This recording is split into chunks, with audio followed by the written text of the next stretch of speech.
Pour cet épisode, nous sommes dans la Vienne, au cœur de la région. C'est tout près des Deux-Sèvres et de la Charente, direction Saint-Saviol.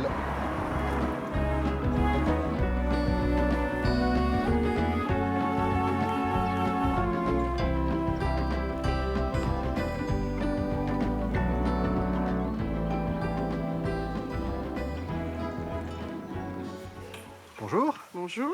Alors ici, c'est le royaume de la fripe, c'est ça? Et tout à fait, complètement. C'est unique en France, le type de vente. C'est pas surportant, c'est à même le sol. Alors voilà, on monte. Oh, ça saute bien. Et on trie. Et on trie comme ça, et on cherche, et on trouve des petits trésors. Attendez, j'ai avec vous. Eh ben, venez avec Ah, moi. quand même. Mais on est bien, hein. Mais après, monter avec ses chaussures, Ben oui, c'est la bizarre, première, quoi. la première fois, oui. Bon, La d'accord. première fois, ça dérange un peu, et puis après, on refait sa garde-robe, pas cher.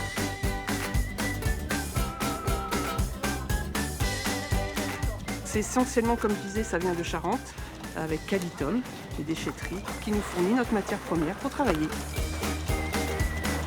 La ceinture, c'est du Made in France et la jupe aussi. Et qu'est-ce qui vous plaît justement dans le côté vintage?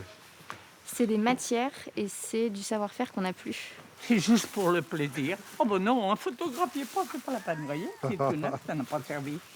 Mais vous allez être belle là-dedans. Non, m'étonne.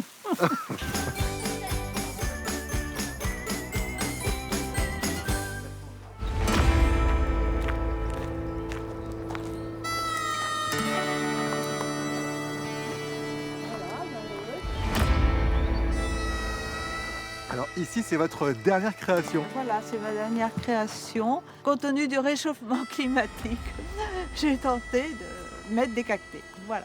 Et les cactés, ça se plaît dans le Écoutez, Poitou. la preuve en est, puisque ça fait quand même 5 ans, on est encore là. Ça a commencé quand, cette histoire de jardin? C'est l'histoire d'une vie, en fait. Ah, c'est l'histoire de toute notre retraite avec mon mari.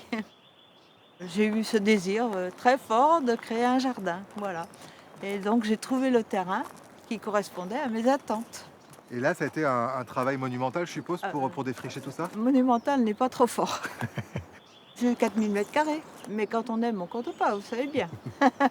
En hiver aussi, il y a beaucoup de boulot? Ah, en hiver, je n'arrête pas. Je suis tous les jours au jardin. C'est bon. Bonjour. Bonjour. Alors, cette commune, elle est assez dispersée, c'est ce qu'on a pu voir là. Elle est très étendue, effectivement. On a 10 km² de surface. Alors, il y a des projets de mariage, c'est ça? Il y a des projets de mariage avec la commune d'à côté qui s'appelle Semacou. On est simplement au début du projet et on va essayer de regrouper ces deux communes pour faire une commune importante qui fera à peu près 1150 habitants.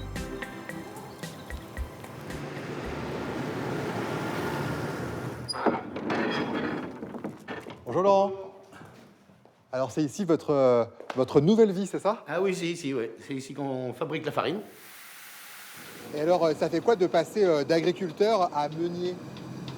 En fait, c'est un petit peu l'aboutissement d'un rêve quand même, parce que c'est très agréable de pouvoir transformer ses produits et de le vendre directement aux consommateurs.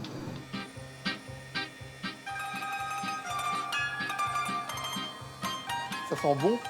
Ah oui, ça sent bon, ouais. C'est agréable. Mais vous faites quoi? Pourquoi vous caressez les pâtes? Je les étale bien. Certains, il faut que ça sèche, c'est ça? Oui. Une journée, je fais des pâtes, une journée, j'en sache, une journée, je fais des marchés, une journée, je fais la recherche du magasin. Donc, je ne fais jamais la même chose de tous les jours, donc c'est tout à fait plaisant. Et qu'est-ce qui fonctionne le mieux? Qu'est-ce que vous vendez le plus? Alors, c'est les tagliatelles aujourd'hui qui se vendent le mieux. Est-ce que vous avez pris l'accent un peu italien en vendant des pâtes? Non, j'ai pas pris l'accent italien, mais j'ai des souches italiennes. Mon arrière-grand-père était italien. Voilà. Alors, ça fait c'est peut-être sens, un ça. destin.